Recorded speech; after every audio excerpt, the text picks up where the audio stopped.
hoje nós vamos responder mais uma pergunta. Quem é o Rei do Norte? Em 2 Pedro capítulo 1, versículo 19, 2 Pedro capítulo 1, versículo 19, é nos dito o seguinte: assim, temos ainda mais segura a palavra profética, e vocês fazem bem em dar atenção a ela, como uma luz que brilha em lugar escuro, até que o dia clareia e a estrela da alva nasça no coração de vocês. 2 Pedro, capítulo 1, versículo 19. Então, quando acontecem eventos e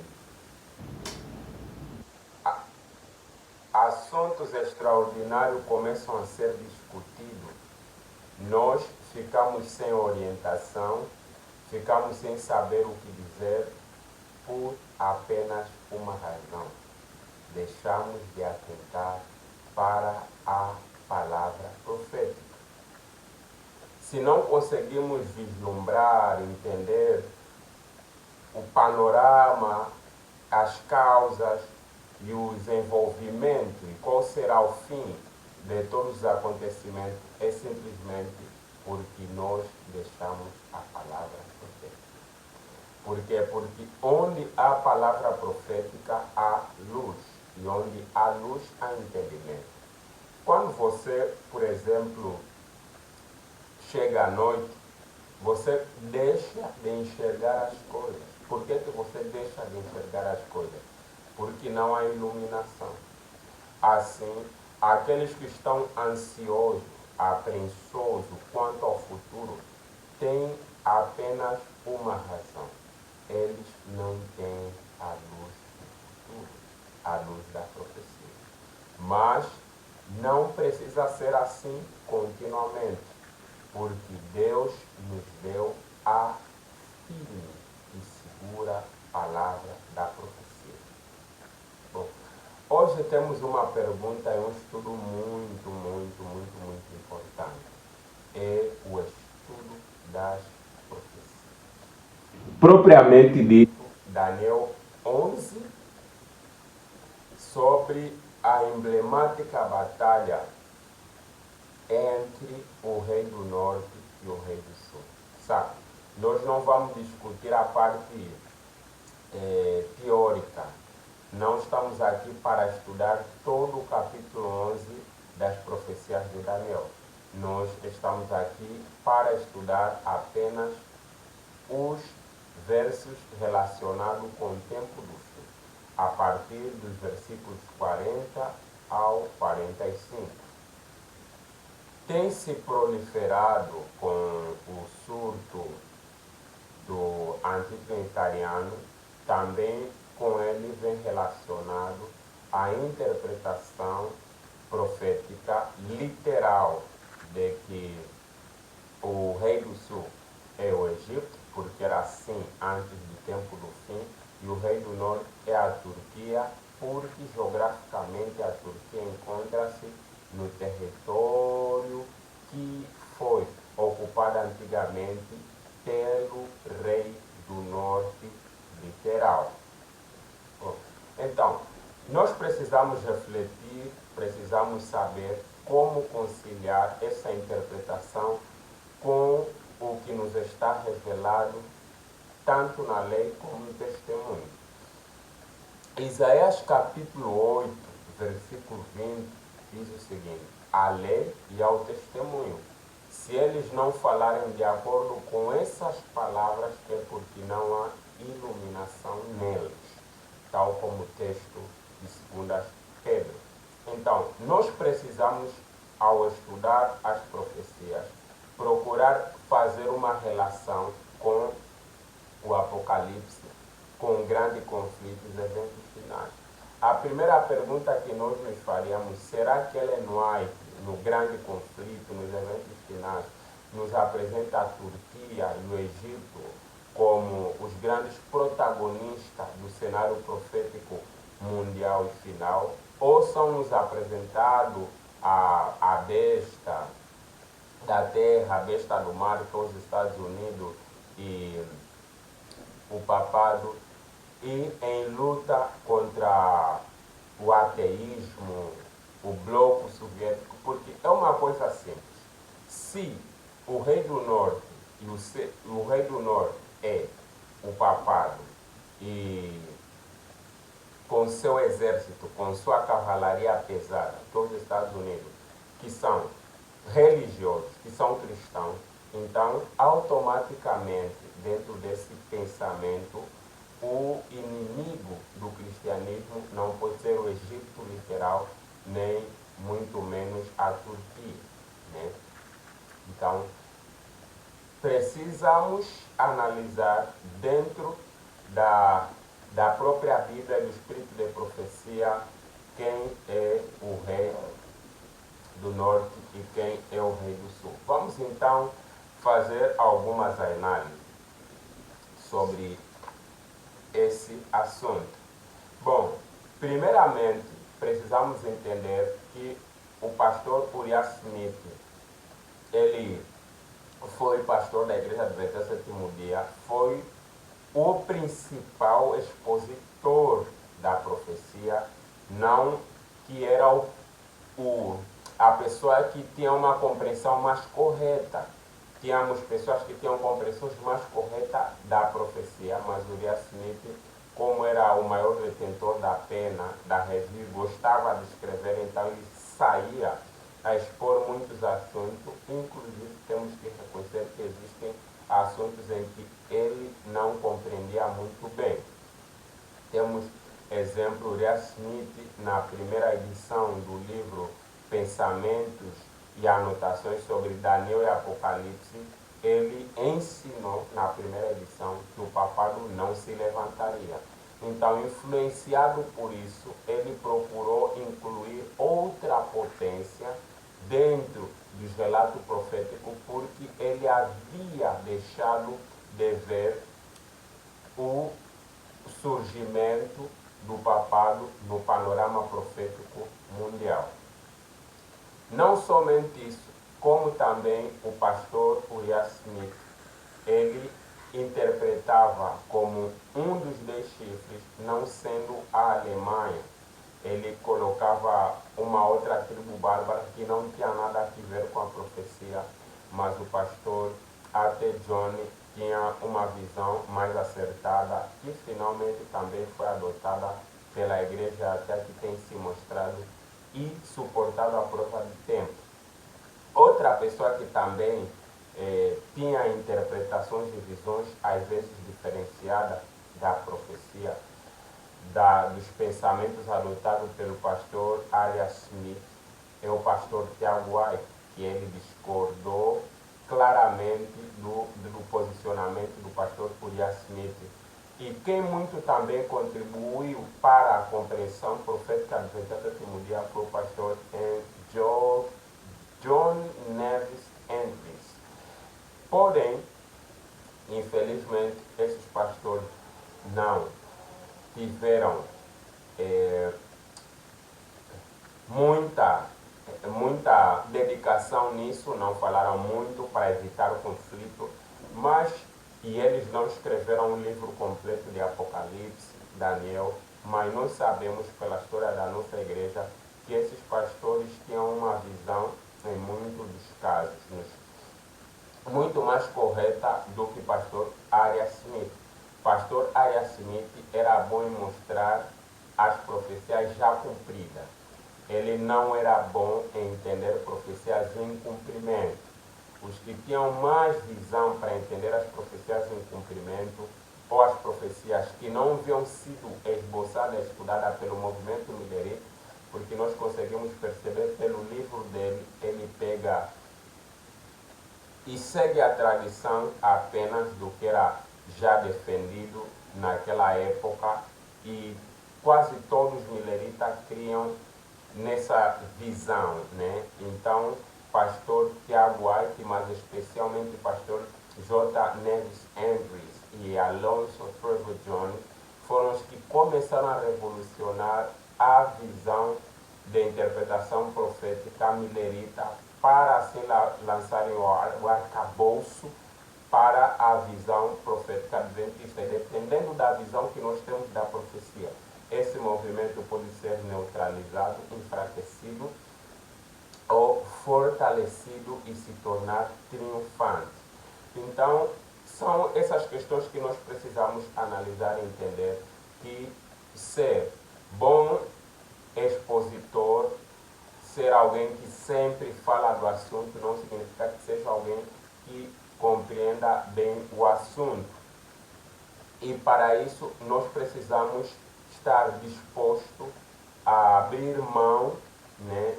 E até alguns têm forçado nota de que tinha um anjo com Uriah Smith quando ele estava escrevendo Daniel do Apocalipse, e nota apócrifa de que o livro de Uriah Smith, Daniel Apocalipse, deve ser colocado no mesmo nível que os escritos de Ellen White. Enfim, tudo tem sido utilizado para ver se sustenta a posição do Uriah Smith. Alguns dizem, não, Uriah Smith era um cérebro, tem patentes a seu respeito, foi inventor. Tudo isso ninguém nega, mas nós não estamos a discutir as capacidades dele de inventar ou de escrever. Estamos a discutir quão correto ou errado estava o pastor Uriah Smith, e se ele podia cometer erro ou não. Então, algo que precisamos reconhecer é que o pastor Uriah Smith coloca o tempo do fim em 1798, e isso está correto. Então, em nossa abordagem hoje, nós não vamos discutir partes que não há concordância, né? Vamos apenas discutir partes em que há concordância. E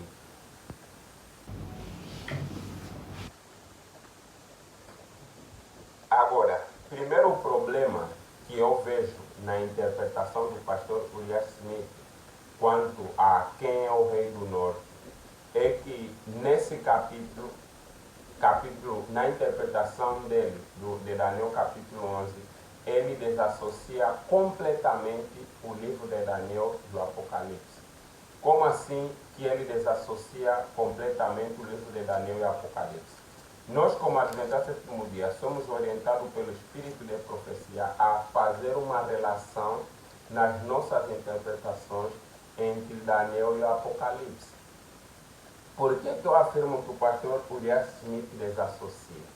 É que quando nós vamos para Apocalipse capítulo 13, nós vemos duas bestas. No versículo 1 diz assim: vê emergir do mar uma besta que tinha 10 chifres e 7 cabeças. E sobre os chifres 10 diademas, e sobre a cabeça nome de blasfêmia. Então a primeira besta do Apocalipse 13 é a besta do mar, é o papado. E quando o pastor Uriah Smith vai estudar Daniel capítulo 11, o versículo 40, ele não associa a profecia do tempo do fim ao papado. Ele busca a Turquia literal e o Egito literal. E nisso se comete um grande erro. A outra potência que também é mencionada em Apocalipse é os Estados Unidos. Apocalipse 13, lemos o seguinte, versículo 11. Vi ainda outra besta emergir da terra. Tinha 2 chifres, parecendo cordeiro, mas falava como dragão. Então, a segunda besta aqui é a besta da terra, que é oposto, em contraste à besta do mar. Mar representa povo, multidões, nações e língua, Apocalipse 17, 15. E a terra é a parte seca, que é a ausência do mar, de acordo com Gênesis capítulo 1, versículo 10 a 12, onde Deus criou a parte seca, né? Então, se a terra, se o mar é uma zona populacionalmente habitada, então terra é a ausência de povo, é a ausência de multidão, é a ausência de nações, é a ausência de línguas. Então, quando estamos a falar multidões, povo, nações e línguas, estamos a falar de país, continente. E não só continente, mas continente densamente povoado e organizado em nações, com variações de língua, etnias. Então, a besta da terra para os Estados Unidos surgiria em um novo mundo, em uma região não densamente populosa e também que era inabitada. E você sabe que em nosso mundo, na atualidade, né, esse lugar é os Estados Unidos, a Nova América, diferente da antiga América, que era a América Latina, América do Sul. A América do Norte é essa localidade geográfica onde surge os Estados Unidos da América do Norte, o novo mundo, em contraste com a Europa, em contraste com a África, em contraste com a América Latina, que já era povoada, já havia sido descoberta, né? Já havia povos. Então, é no continente americano, especialmente a América Latina, onde surge a besta da terra. A outra questão que também o pastor Uriah Smith deixou de associar, em Apocalipse capítulo 11, também nos falaram do Egito, também nos falaram de Gomorra, mas desde o tempo do fim, Egito tinha que ser visto de forma espiritual, ou seja, deveríamos interpretar o Egito, o rei do sul, não mais literalmente. Onde está a base disso? Apocalipse capítulo 11. Apocalipse capítulo 11, versículo 8, diz o seguinte: e os seus corpos ficarão na rua principal da grande cidade, onde o Senhor delas foi crucificado. O nome simbólico daquela cidade é Sodoma ou Egito. Estou lendo nova tradução na linguagem de hoje. Também na Nova Almeida atualizada diz o seguinte: e os seus cadáveres ficarão estirados na praça da grande cidade que espiritualmente se chama Sodoma e Egito, onde também o seu Senhor foi crucificado. Então, o Egito, que era rei do sul literal, desde o tempo do fim, deveria ser visto de forma simbólica, não mais de forma literal. Então, esse é o panorama profético que é nos apresentado quando nós relacionamos o Daniel, capítulo 11, versículo 40 ao versículo 45, com o tempo do fim, né? As potências, os poderes mencionados com a atuação no tempo do fim não foram assim correlacionados pelo pastor Uriah Smith em 1798. Nos eventos que aconteceram em 1798 deviam ser relacionados tanto o que Daniel fala como o que o Apocalipse fala. Então, o pastor Uriah Smith desassocia.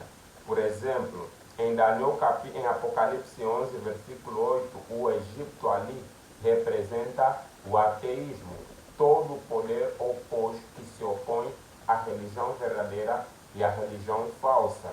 E se nós usarmos esse critério, ficará muito fácil identificar quem é o rei do norte e quem é o rei do sul. Na realidade, o rei do norte já vem a partir do versículo 31 de Daniel 11, nós já conseguimos identificar o rei do norte como o papado, que instituiu a abominação desoladora, né? Mas o pastor Uriah Smith desassociou isso e acabou então cometendo o erro nos versículos seguintes. Agora, a outra coisa também que nós precisamos entender historicamente, Babilônia e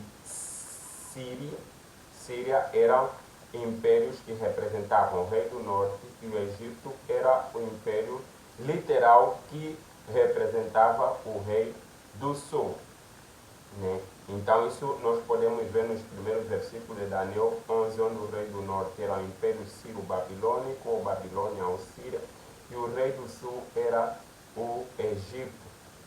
Só que essas potências não eram mais literais no Apocalipse. Quando nós vamos estudar Apocalipse, é nos apresentado a existência de uma Babilônia. Apocalipse 14, versículo 8, diz o seguinte, Apocalipse 14, versículo 8, seguiu-se outro anjo, o segundo, dizendo, caiu grande Babilônia, que fez com que todas as nações bebessem o vinho do furor da sua prostituição. E quando vamos em Apocalipse 17, também nos é apresentado quem é Babilônia, Apocalipse 17,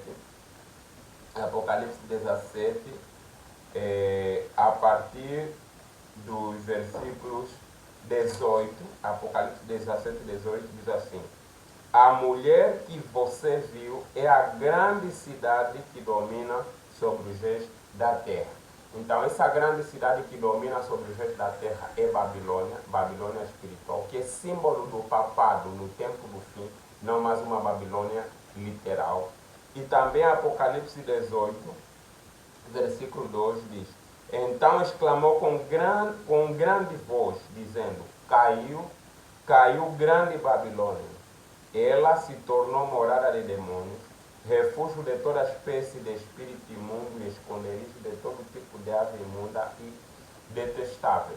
Então, no tempo do fim, nós temos ainda a existência da Babilônia, que era o rei do norte. Mas essa Babilônia, que era rei do norte, já não era mais literal, era simbólica. Agora aqui é apresentado como uma mulher. E quando nós vamos para a Bíblia, para procurarmos saber o que mulher representa, vamos para 2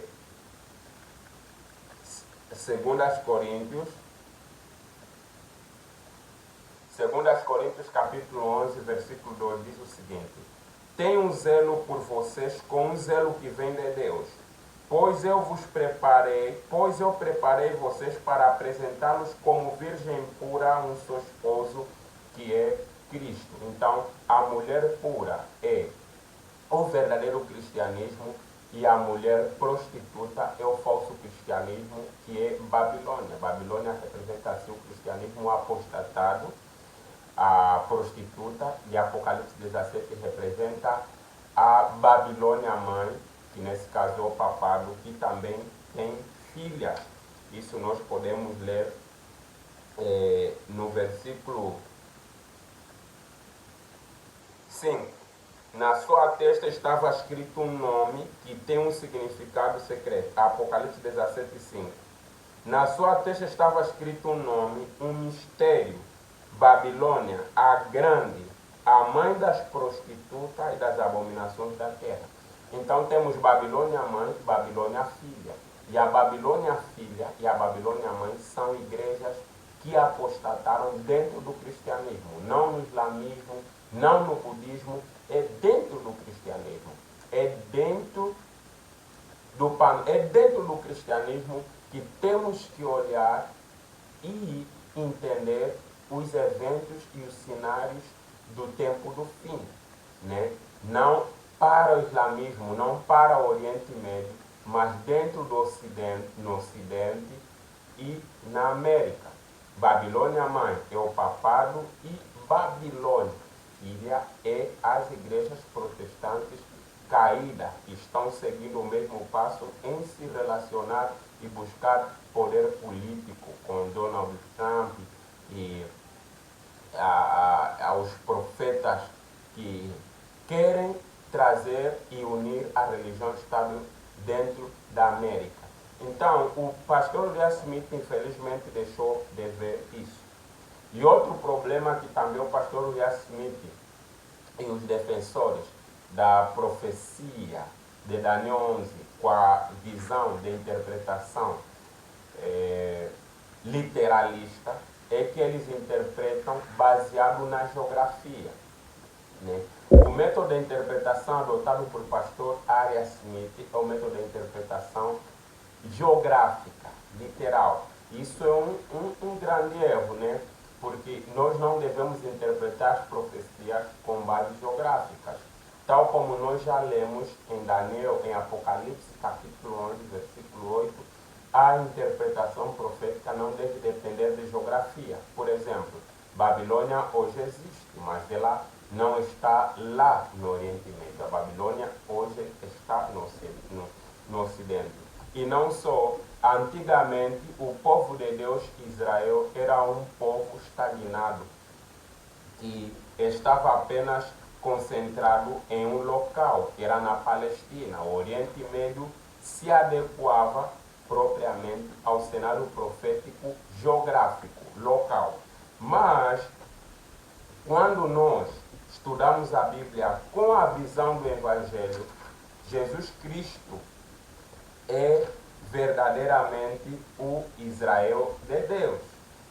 Isso nós podemos ver na Bíblia, que assim sendo, os eventos finais já não giram mais em torno do Oriente Médio, nem em torno dos judeus. Paulo diz em Romanos capítulo 2, a partir do versículo 28 a 29. Romanos 2, 28 a 29 diz assim: porque não é judeu quem é apenas exteriormente, nem é circuncisão aquele que é somente na carne. Porém, judeu é aquele que é o interiormente, e a circuncisão é a do coração, pelo Espírito, não segundo a letra, e cujo louvor não procede dos seres humanos, mas de Deus. Então, os judeus não fazem mais parte da do povo de Deus, ao menos que eles se convertam, porque eles crucificaram Jesus. E desde o momento que eles crucificaram Jesus, expondo ao vitupério, foram cortados da oliveira que é Cristo. Romanos capítulo 11, o apóstolo Paulo vai nos mostrar que os judeus já não fazem mais parte da verdadeira oliveira ou do Israel de Deus. E o Israel de Deus hoje não são mais os judeus, mas sim o cristão. O apóstolo Paulo diz o seguinte em Romanos capítulo 11, do versículo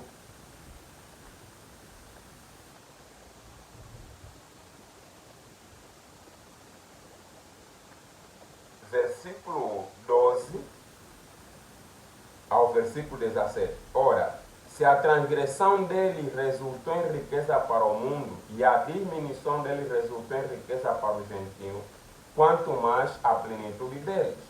Dirijo-me a vocês que são gentios, visto que sou apóstolo do gentio, glorifico o meu ministério, para ver se de algum modo posso fazer com que os do meu povo fiquem com ciúme, alguns deles se salvem. Então, alguns apenas se salvarão quando aceitarem a Cristo. Porque se o fato deles terem sido rejeitados trouxe reconciliação ao mundo, que será o seu estabelecimento, se não vida dentre os mortos. E se forem santas as primícias da massa, igualmente será santa a sua totalidade. Se for santa a raiz, também os ramos serão. Então, se temos que interpretar geograficamente o rei do norte, geograficamente o rei do sul, também teríamos que interpretar geograficamente o povo de Deus. Nesse caso, o povo de Deus deixa de ser os cristãos, e em especial o remanescente. E o palco final do grande conflito deixa de ser o mundo e se torna apenas Palestina. E infelizmente eles não tinham problema com isso, porque eles eram dispensacionalistas. E o Uriah Smith e os defensores da interpretação profética literal geográfica, eles lançaram base para dispensacionalismo ou sionismo dentro da Igreja Adventista do Sétimo Dia. Mas a Bíblia deixa bem claro em Gálatas capítulo 1 que nós somos descendentes de Cristo e não os judeus. Gálatas capítulo capítulo 3.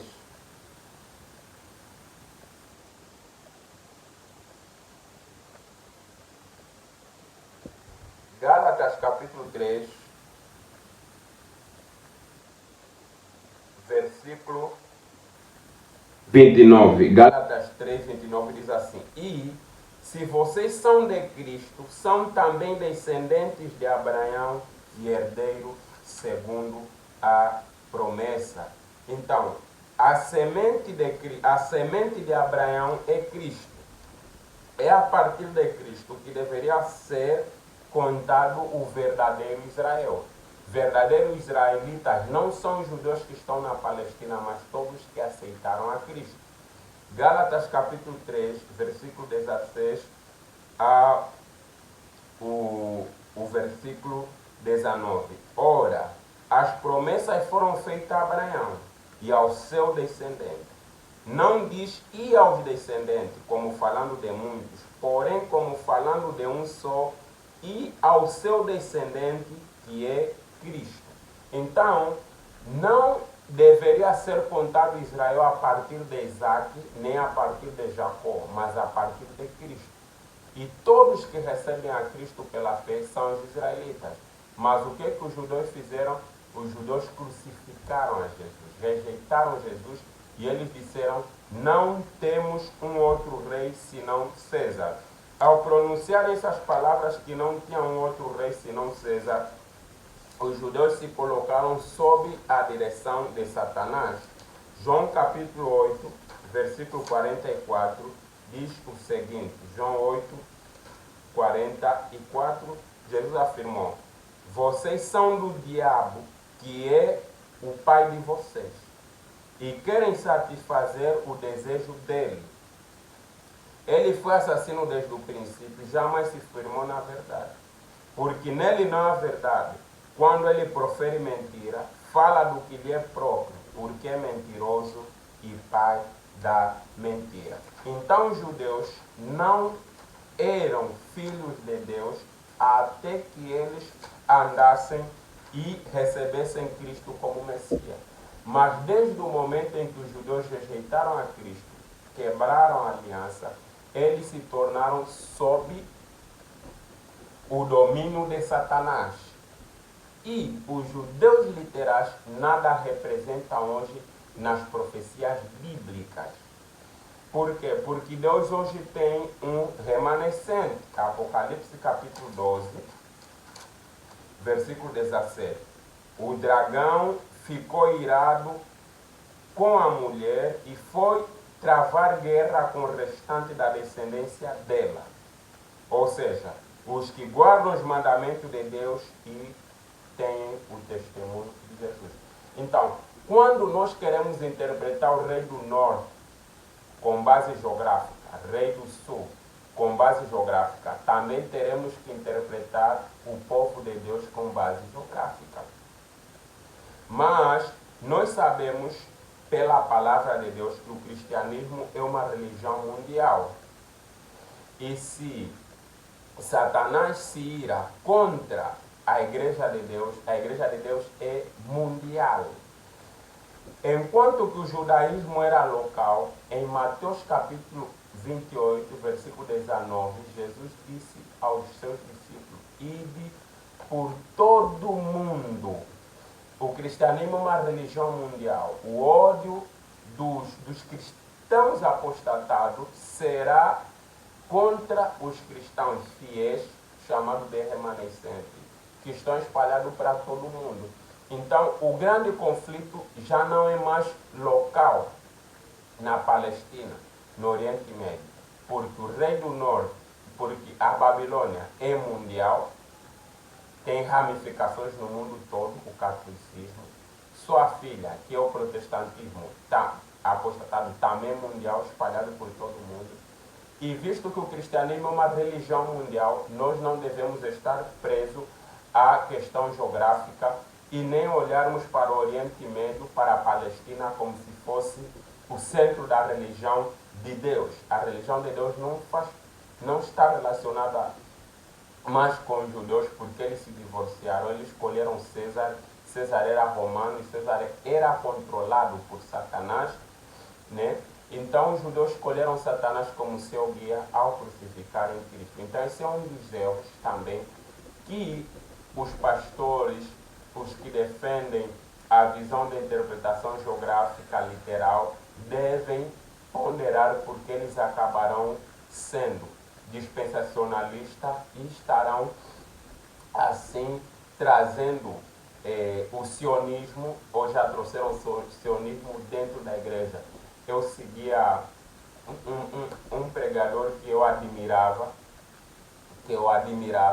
mas infelizmente por ele se apegar totalmente aos escritos do pastor Urias Smith, começou a forçar interpretações proféticas para provar que a restauração dos judeus foi profetizado na Bíblia, que o plano do retorno dos judeus à Palestina é uma providência, o cumprimento das profecias. Não tem nenhuma profecia na Bíblia que fala que os judeus deverão voltar na Palestina. E quem conhece a história sabe que aqueles que estão na Palestina não são verdadeiramente judeus. E sabemos que foi um plano dos jesuítas levar de volta os judeus para a Palestina com o propósito de desviar o olhar para o verdadeiro Israel, porque isso alia-se à interpretação futurista dos jesuítas, né? Para que nós deixemos de olhar para o remanescente, para a verdadeira causa do grande conflito, que é a reivindicação do caráter de Deus.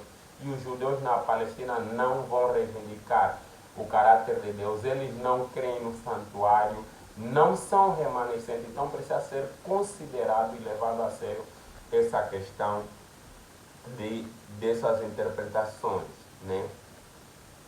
Outro problema com a interpretação geográfica literal é que nos versículos 41 de Daniel capítulo 11 são mencionados Edom, Moabe e os filhos de Amon. Então, se eles interpretam literalmente o Egito como o rei do sul, se interpretam literalmente a Turquia como o rei do norte, por geograficamente estar localizado onde estava o rei do norte, essa é a única base, esse é o único fundamento que eles têm, o forte fundamento. Então eles também precisam interpretar literalmente Edom, literalmente Moabe e literalmente os filhos de Amon. O Edom é a Edomeia, os descendentes de Edom são os descendentes de Isaú. E Moabe, e Moabitas e Amonitas são descendentes de Ló, né? São primos de Abraão. Então, como eles interpretariam isso? E você pega o livro do pastor Smith, ele ficou silente quanto a esse ponto. Ele deixou de interpretar, deixou de mencionar esse verso, porque isso traz grande problema, grande desafios teológicos, e não tem como provar, porque nem Moabe, nem os Moabitas, nem os Amonitas hoje literalmente existem como nação, não estão no mesmo território geográfico da antigamente. E se é literal, então eles têm que buscar também a nação que hoje estão, onde fica Moabe, filhos de Amon e a Idumeia, e interpretá-los como sendo essas nações, tal como fazem com o Egito e com a Turquia. Isso seria sinceridade, isso seria pelo menos humildade. Então, essa interpretação não condiz, não é segura, não devemos levá-la a sério, precisamos abandoná-la. E infelizmente existem muitos que estão recebendo apenas crença porque os pioneiros criam. Se os pioneiros criam, uma parte dos pioneiros, que o rei do norte é a Turquia, então tem que ser. Se os pioneiros criam que o rei do norte, que uma parte dos pioneiros é antitrinitariano, temos que ser antitrinitariano. Mas uma boa parte dos pioneiros rejeitou a mensagem de 1888. Né? Então temos que deixar a Bíblia falar e pensar. Né? Pensar faz bem. E nós que estamos a viver no fim teremos uma correta visão dos acontecimentos proféticos, porque nós sabemos, com a base na Bíblia, no Espírito de Profecia, quem são os personagens principais no último ato do drama. Né? E outro problema também é que nos versículos 43 de Daniel capítulo 11 é-nos mencionado o Egito, Líbia e a Etiópia. Né? E o que a Líbia, o Egito e a Etiópia representam dentro do cenário profético mundial de acordo com o Apocalipse, de acordo com os eventos finais do grande conflito, de acordo com o que Ellen White falou? Nada. Né? Então precisa ser repensada, reestudada, porque essa interpretação, essa posição não suporta o texto do tempo, não suporta o texto da escritura. Né? Você não pode colocar Etiópia, Líbia, hoje eles não representam nada dentro do panorama profético mundial. E nós precisamos ir para o Apocalipse, para os eventos finais, para termos o entendimento correto. Né? E em Isaías 8:20 diz o seguinte: a lei e ao testemunho, se eles não falarem de acordo com estas palavras, é porque não existe nele iluminação. Então nós precisamos estudar de acordo com Ellen White e os eventos finais que é nos apresentado no Apocalipse de Daniel. Fica claro que os protagonistas do fim do tempo nas profecias bíblicas não é o islamismo, mas sim o grande conflito surge dentro do próprio cristianismo. Apocalipse capítulo 13 nos mostra que é a besta e a sua imagem que levarão o mundo para um tempo de angústia qual nunca houve. Não será a Turquia, não serão os judeus, não será o islamismo, mas sim o poder papal